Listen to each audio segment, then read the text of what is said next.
solo? He venido lo antes posible. Ha habido un terrible accidente. El hijo de Alexei ha sido atropellado por un tren. ¿Un tren? Insiste en que su hijo fue asesinado.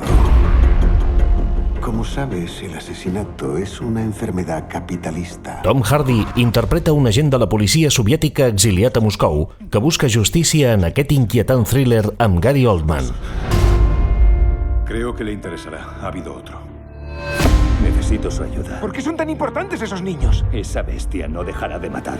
El Niño 44 s'estrena el 19 de juny i el 3-7 convida a la preestrena exclusiva. Entre 9 y 14 años. 43 en total, ¿sabes? 44. El hijo de mi amigo también fue asesinado.